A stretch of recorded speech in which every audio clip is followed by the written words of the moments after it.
Awesome. So let's get this cracking. So for those of you who don't know me, I'm Vic. I am the chef and owner of Crazy Rabbit Kitchen. And on the camera, my cameraman today is Jaime. He is my co-owner. He's going to be doing all the recording for us today. But what we're going to be preparing for you today is a mulligatawny soup. It is light, it's springy, it has notes of carrots, apple, turmeric, and coconut milk. It's kind of the highlights of it. Right here, we can see the mise for it, or all of the ingredients. So what we have are some yellow lentils, split pea, a touch of turmeric. It's not going to be much. It's probably going to end up being about there.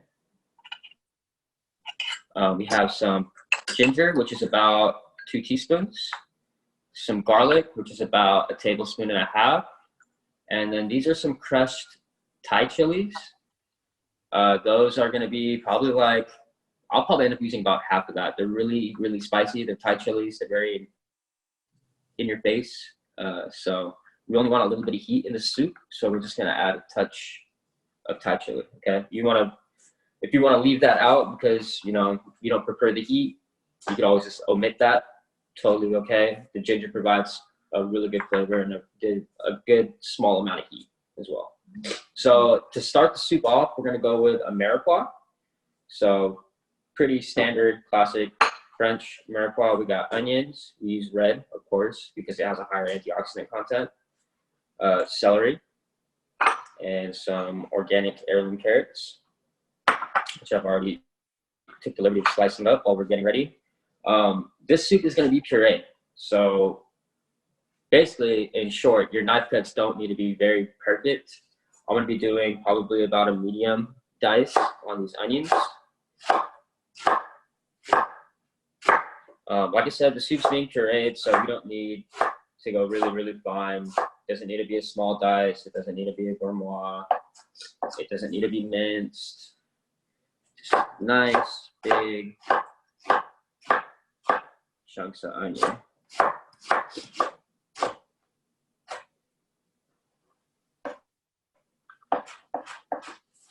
Okay. Next, we're going to cut celery. I'm just going to go right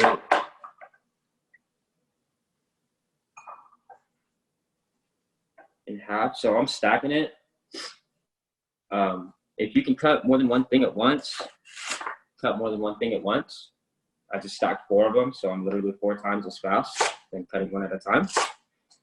So there, we got a nice large dice on some celery. Real easy peasy. We'll do the same thing. I'll stack it. Kind of keep everything centered.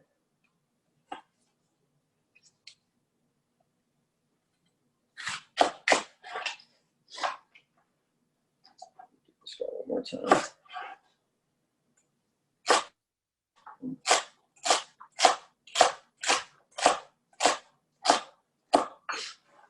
All right. So boom. Pretty much have our celery, our carrots, and our onion ready. So I'm going to go ahead and go straight into the pot with it.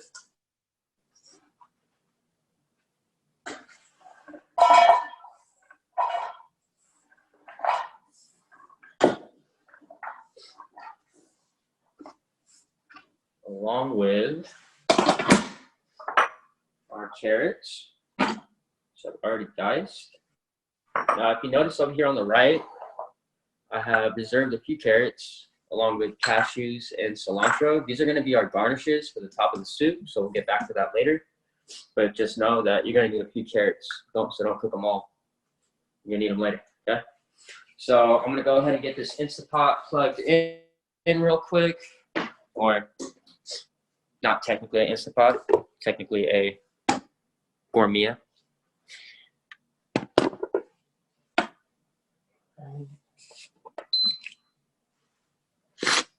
So to start, I'm just going to saute.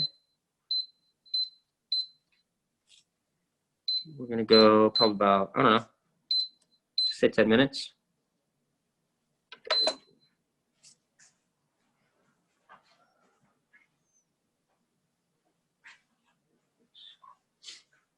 And get yourself a utensil.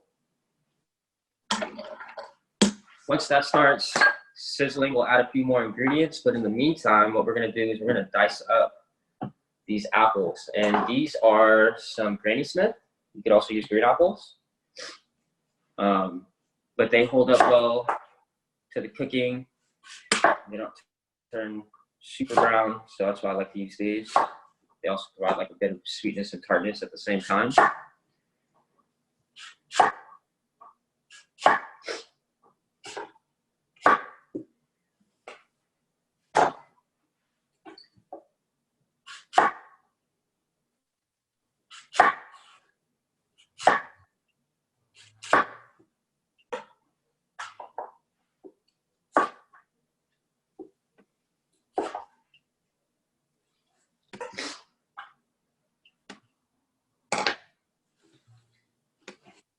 All right, so I like to work in patterns. I don't know if you guys noticed that I took all the meat off of the apples before I started dicing them.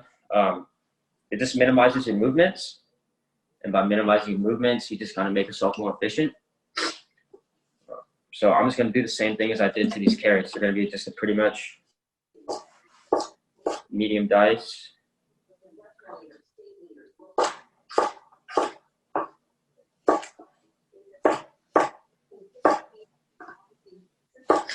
And right now, I don't know if you guys can hear that, but we're starting to get some sizzle on our mirepoix that's in the pot right now. So as it starts to heat up, we're gonna add a couple more ingredients to it.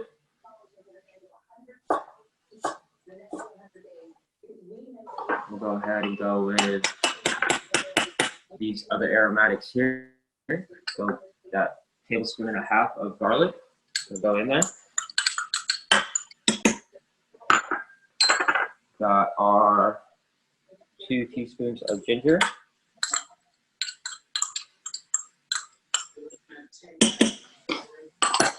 Got our touch of Thai chili.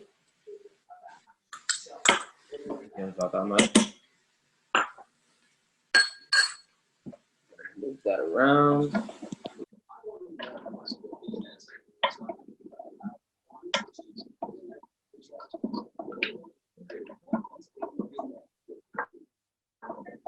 I'm not sure how long it's going to be on smell-o-vision, but I wish you guys could smell this. It's awesome. Sauteing mirepoix is always really, really flavorful. Very aromatic. Okay. Next, we're going to go ahead and add the turmeric. So that's probably about half a teaspoon there. You just want to sprinkle it throughout.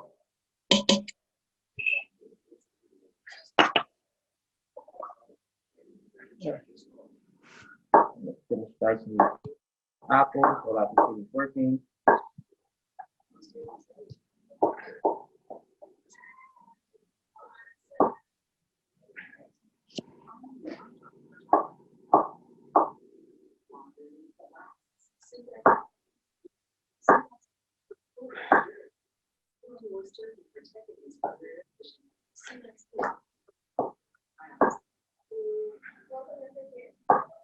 Vic, I have a question for you. Yes. Are the apples traditional to this soup? So I don't know if you guys noticed that there's a big merge going on in this dish right now. We have a French mirepoix combining with turmeric and lentils from India, and then apples, which I'm not even sure if that's traditionally from India. I think it is, but it was available in India. It grows in India, but I'm not sure that it was necessarily a staple. So I think, in short, the answer to this is post-colonization. It's a South Indian dish, and I'm almost 100% positive that Indians didn't use a mirepoix like this. I've never seen any other Indian dish use a mirepoix like this. So this is one of those post-colonization kind of blended, came after the fact, not like a couple hundred years old, but more like 200 years old. I don't know if that answers your question.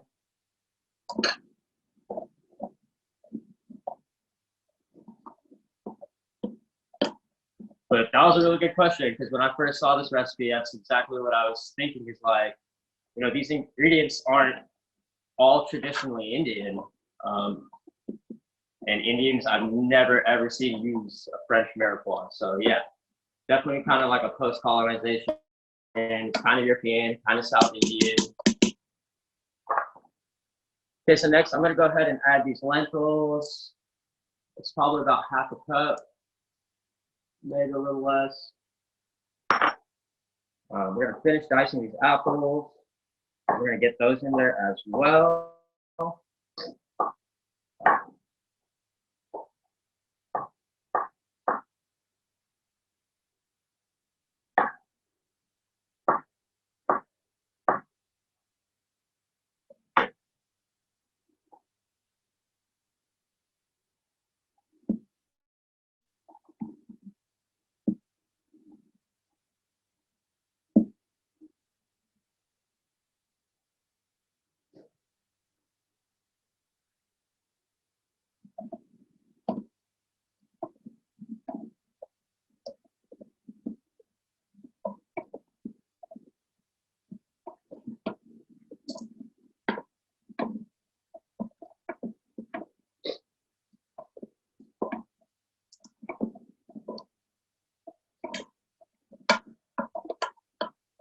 All right.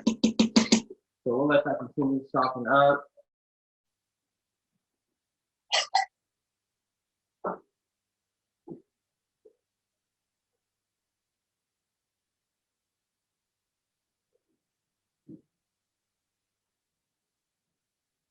I'm gonna hit it with just a touch of salt right now to help pull a little bit of moisture and bring out the flavors and aromatic.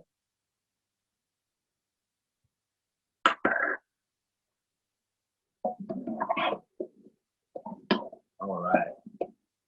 So now that everything's starting to marry, get hot, and get happy, starting to get a little bit of grabbage at the bottom, we're gonna start introducing our stock.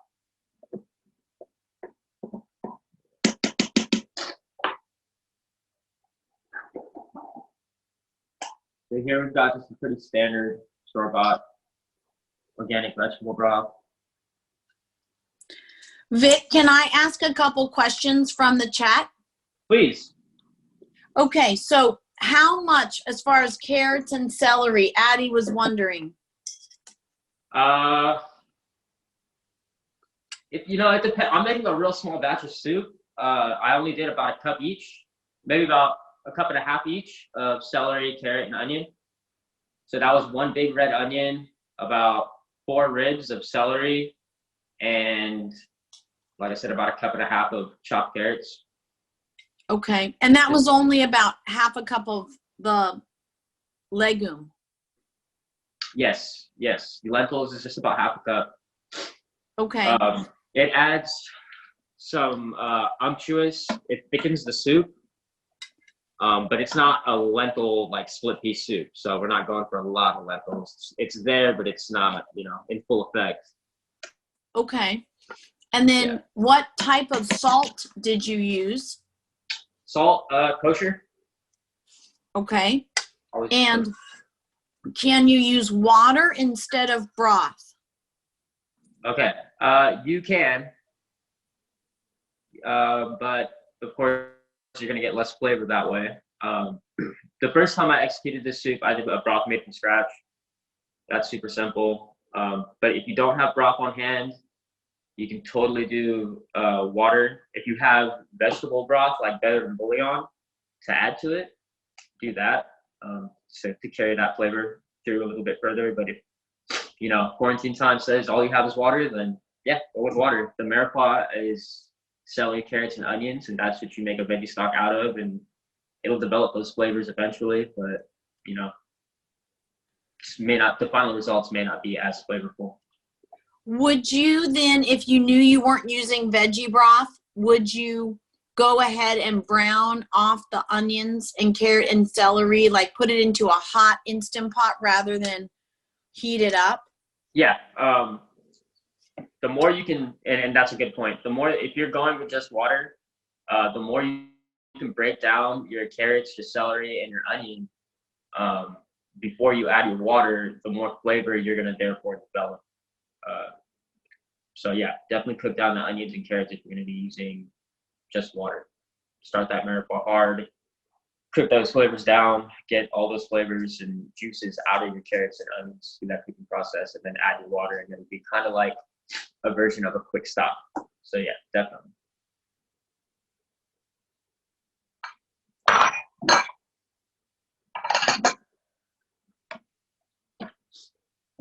Did you have any other questions for me, Timmery? There's no more questions on the chat right this minute. That was all of them. All right, cool. Thanks, you guys. Appreciate the questions.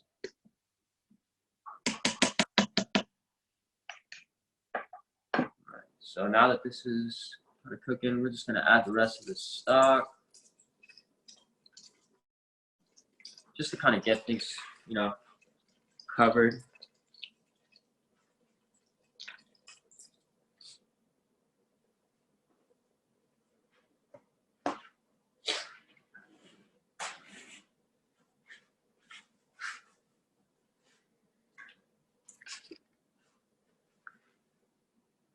All right, so we're gonna put the lid on it.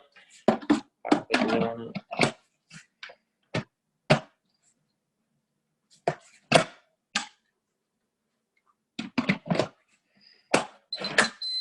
Okay, and saute, steam, stir, slow cook, meat. Okay, so we're gonna pressure cook this.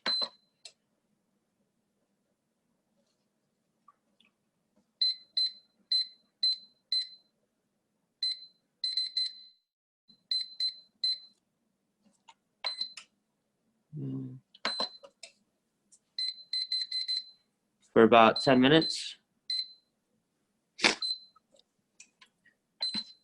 So we'll let that come up to pressure. And Vic, I have 2 more questions for you from chat. Yes.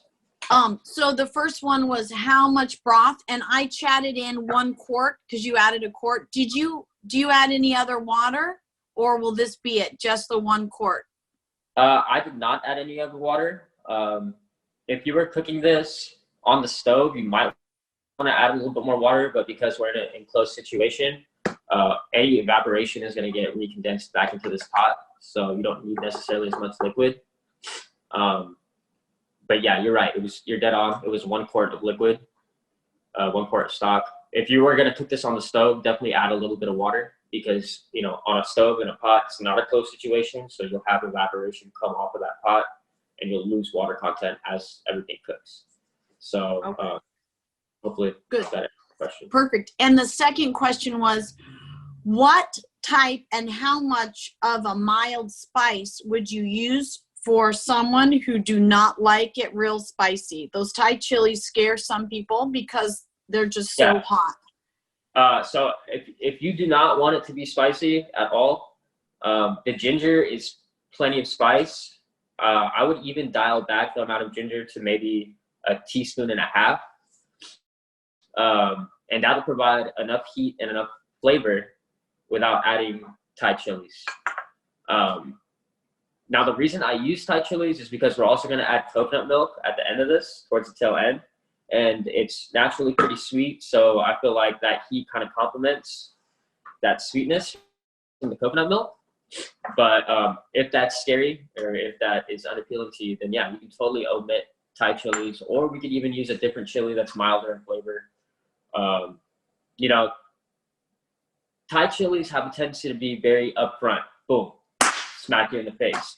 But if you use something like a habanero, technically on the Scoville range, a habanero would be spicier than a Thai chili on the Scoville unit range. But the way a habanero hits you is actually on the back of your palate, and it's a slow building heat. So it's not as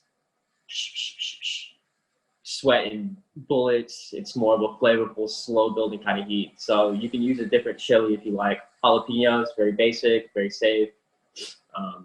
But yeah, you could use any pepper that you want here. So just kind of things to take into consideration.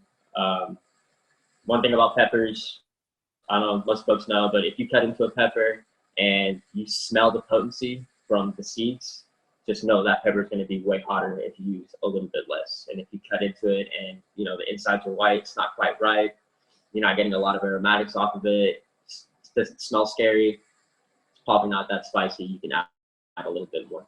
But yeah, I mean, that's pretty much it for chilies.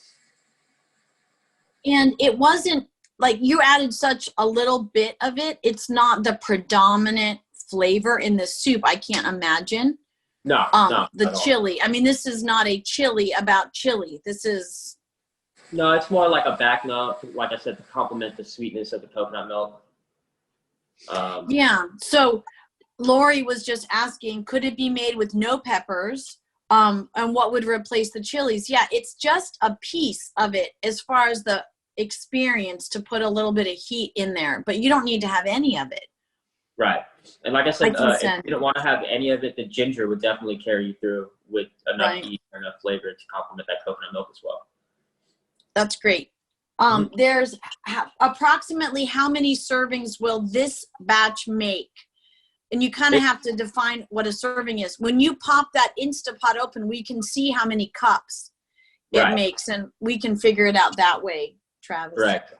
If I were to give you a guesstimate right now, I would say you'd get about 7-8 ounce portions.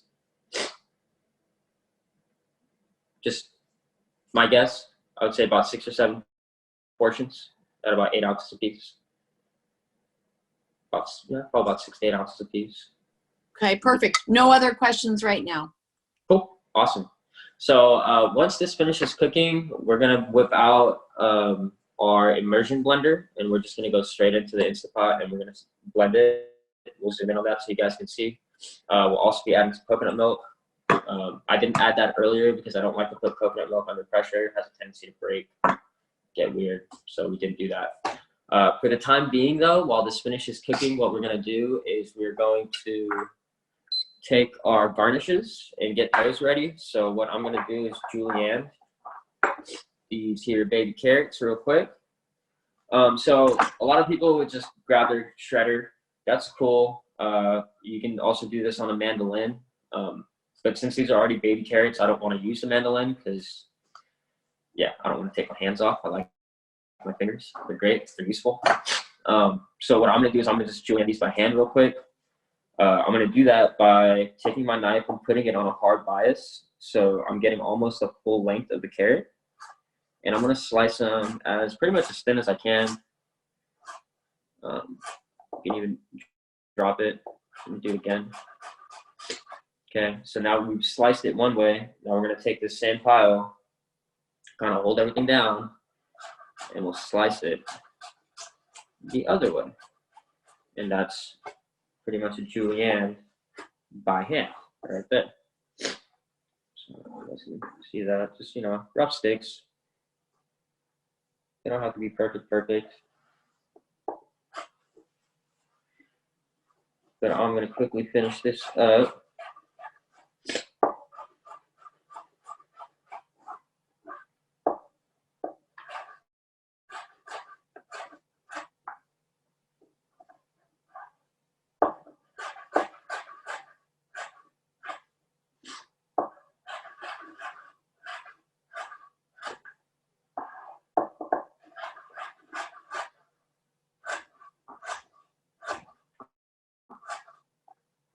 She pretty.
So we'll reserve this on the side.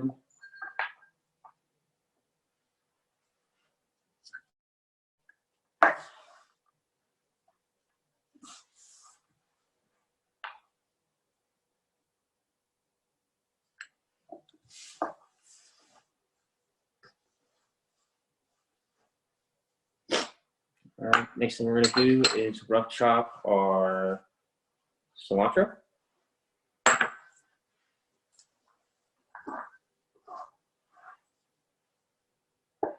So this has already been washed, dried.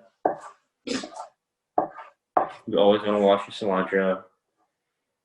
It's a very dirty herb. It's like straight on the ground. It's not a herb.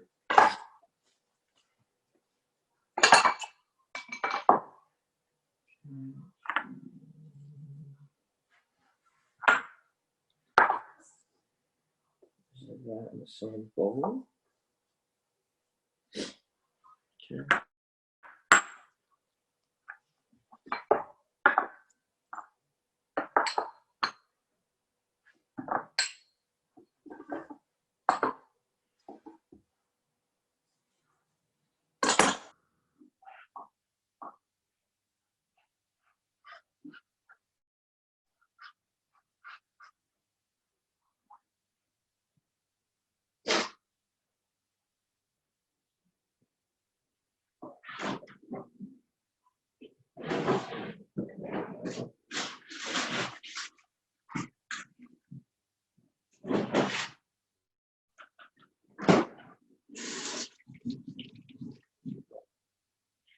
And I'm also going to use a little bit of apple as a garnish. Why not? It's in there. It's kind of what a garnish does, is it expresses what's in the dish, kind of lets people know before they dive in. So I'm just gonna pan out a few slices of apple here. And like that. So I'll just tuck that to the side. Cool. All right, so let's see how much time's left on this Instant Pot. Get our immersion blender ready. Looking like about 4 minutes. Right? We have a few questions if you want to answer them. Please, you got time, yeah. Okay, so one of them was, can you use something else besides coconut milk? And Anita made a suggestion that she uses soy milk with a little coconut extract. I have a couple ideas too. What do you recommend, Vic? I like the soy milk with the coconut extract idea. If you get a really high quality soy milk, it can carry a lot of protein content and provide that kind of same unctuousness, that silkiness, that thickness, that richness kind of. Have you played around with oat milk? Oat milk is good too. Yeah, oat milk has some potential. It depends on, if for almond milk can be used too, but it depends on how thick it is. A lot of the shelf stable almond milks are very thin. Yeah. Yeah, but if you get a thicker one or make it, that could be an option too with a little coconut extract. But I'm intrigued by oat milk. Yeah. Something else I would add to that is you may not get the same sweetness from a different type of milk, because coconut milk has a tendency to be a little bit sweeter. So that might be another factor that you might want to think about. But I think oat could be a second in there, because I think oat can have a nice kind of natural sweetness. That's good. Yeah. Cool. So yeah. And then the next question is actually just to you specifically.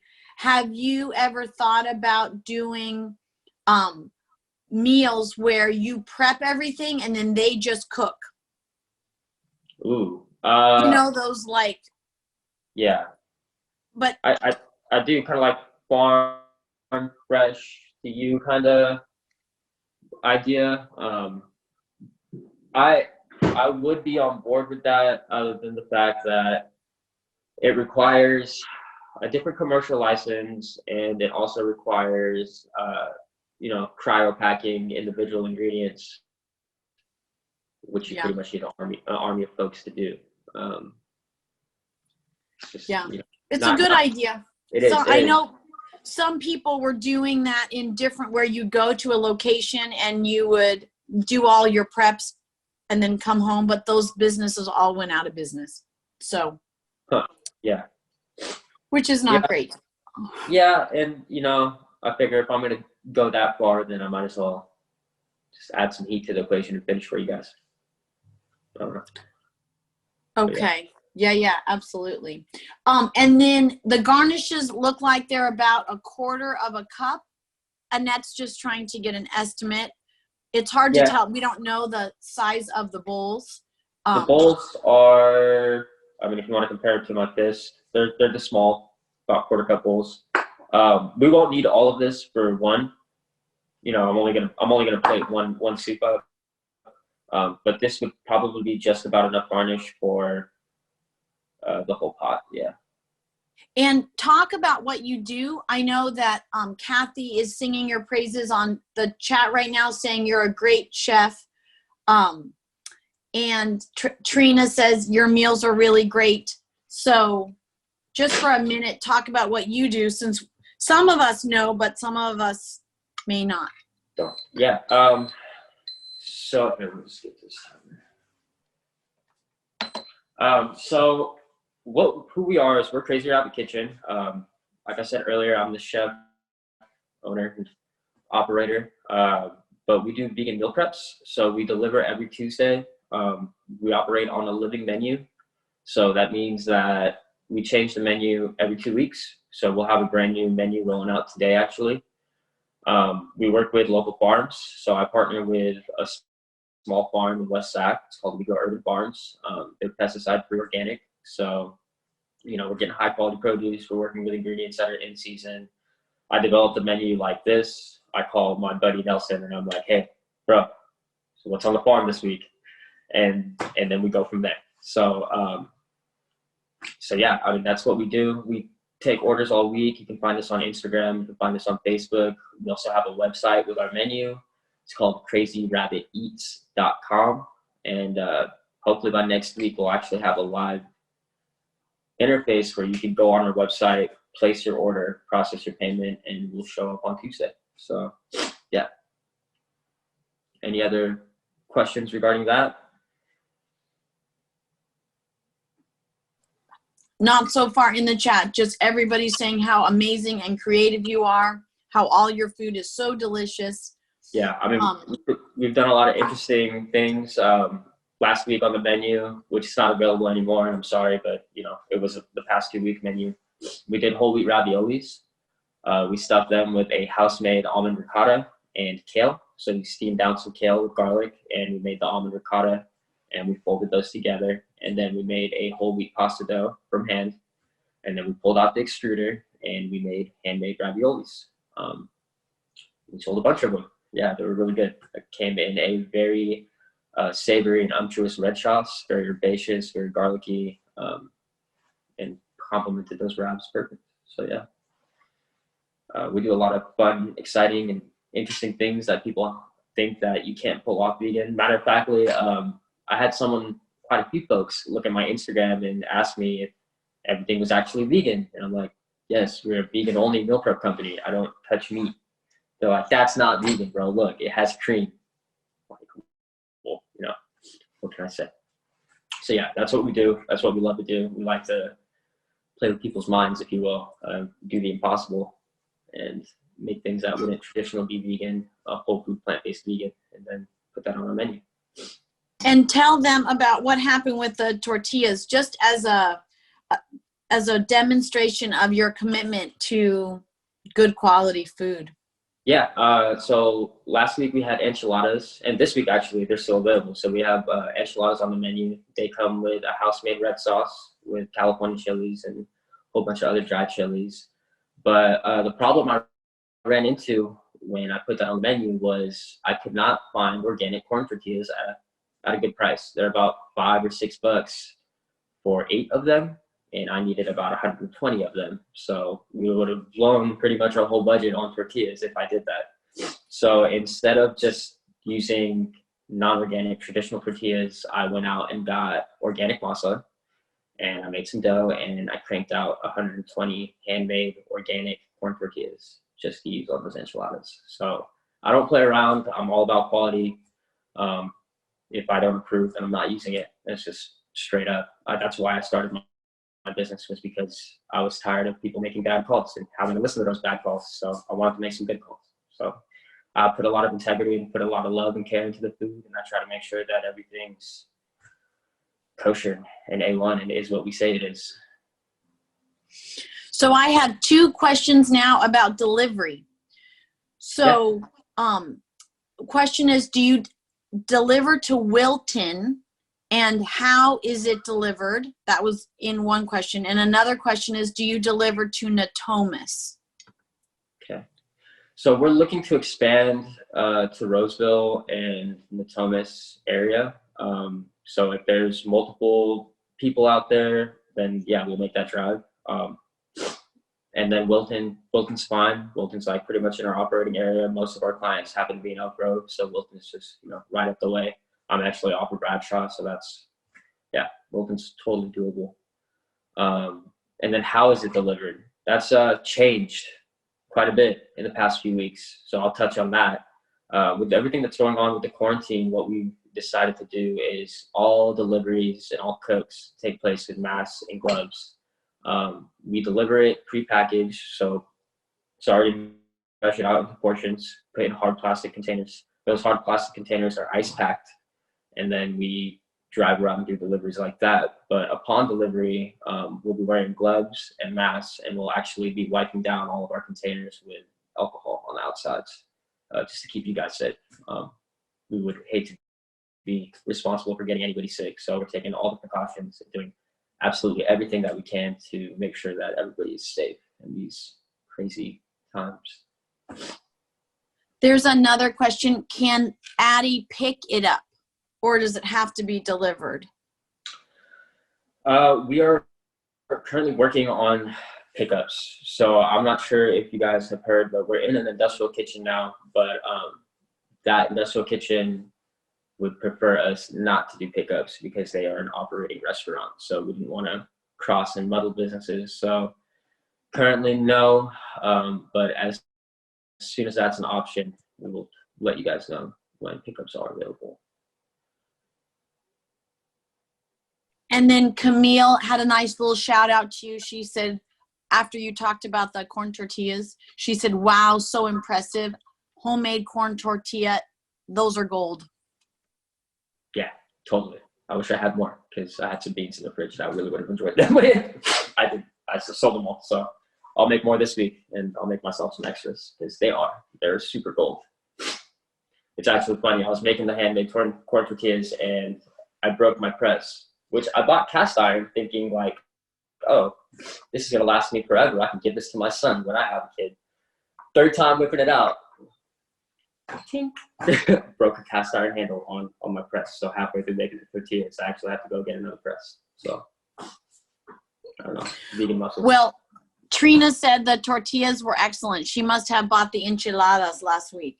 She did. How were the I think she said the enchiladas were great and that she had to try the raviolis next. I think that's what it was. Yes, she said tortillas were excellent. Raviolis are tonight's dinner. Awesome. All right. So what we're going to do here, I'm going to go ahead and bleed this.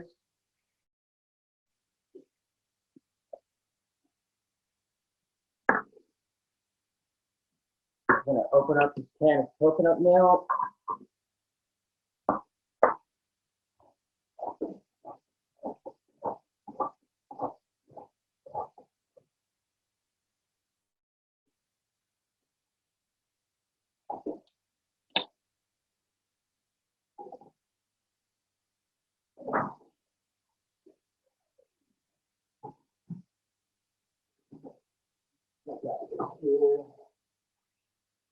Immersion blender.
All right.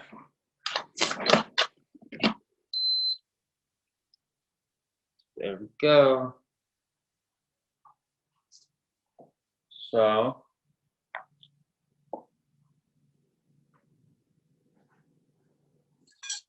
we have everything cooked. I'm just gonna go ahead and run this immersion blender. Or actually, you know what? Let's go ahead and add this coconut milk right now. We're gonna do a full can.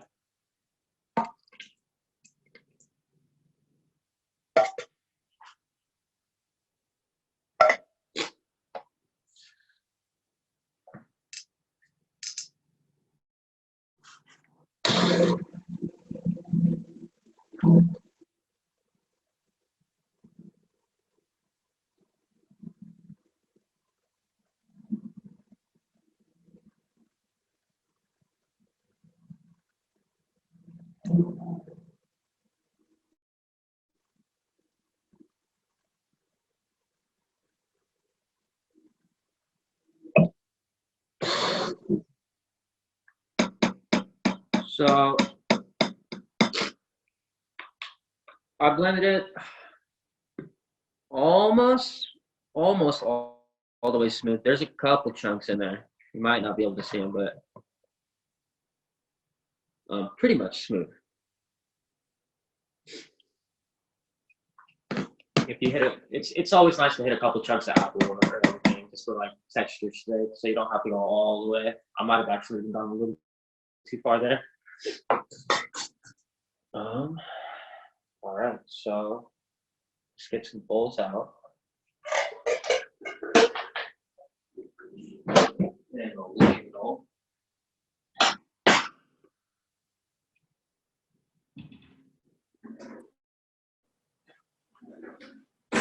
Ladle S.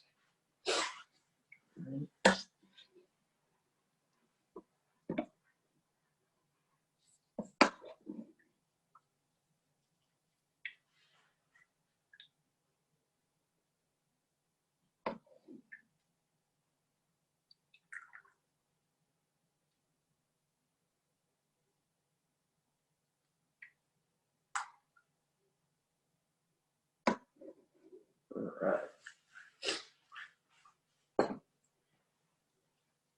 So when we're garnishing stuff,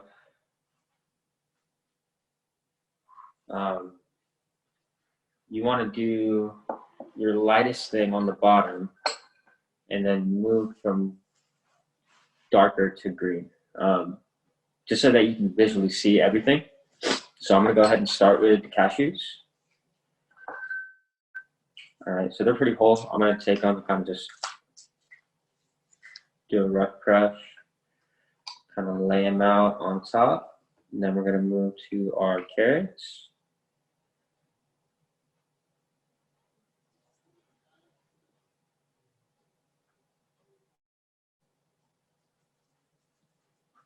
And then we'll grab this slice of apple, just put it off to the side, and we can hit it with lemon, and then, you know, everybody likes cashews, so we can do just a little bit more on top. But yeah, Mulligatawny, there it is, folks.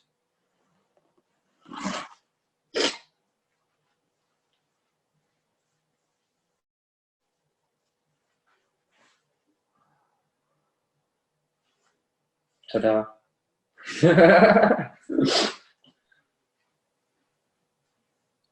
It looks fantastic. Thanks, Professor. The only thing we're missing is the taste. I know. Coming soon. It looks so good. If you guys would like to learn more about Vic, that is crazyrabbiteats.com. And you have done our very first virtual top cooking demo. Hey, like it. With it. You did a great job. We started back in 2014, and it took all the way till 2020 to do a virtual one.